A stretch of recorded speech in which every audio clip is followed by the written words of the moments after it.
ازيكم يا اصدقائي.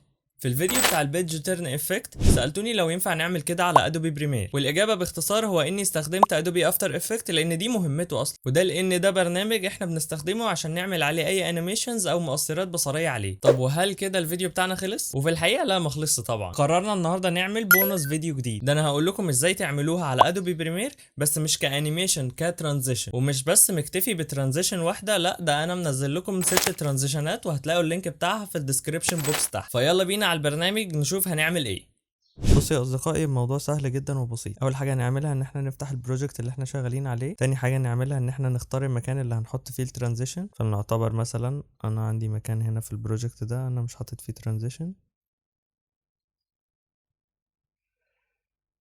كبر التايم لاين بتاعنا.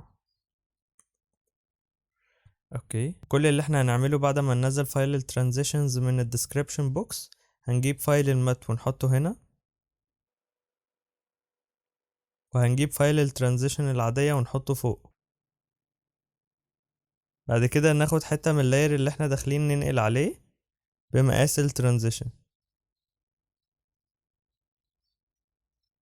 وانا في حالتي دي ان يعتبر اصلا اللاير اللي انا هاخده صغير، بس ايا كان هنطبق عليه يعني. وبعد كده هنروح على قائمة effects وهنكتب هنا track mat key.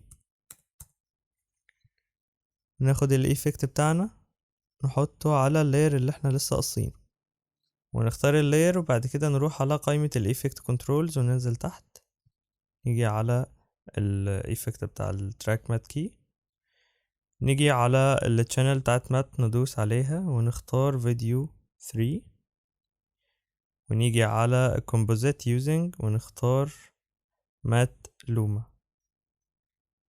وبعد كده نشغل. كده تكون الترانزيشن بتاعنا اتعملت. وطبعا الموضوع ده ينطبق على الست ترانزيشنز اللي احنا منزلينهم.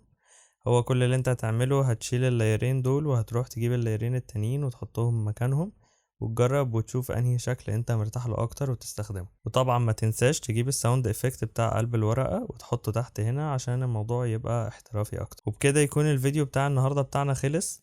لو احتجتوا حاجة اطلبوها مني في الكومنتات، ونتقابل في الفيديوهات الجاية ان شاء الله. سلام.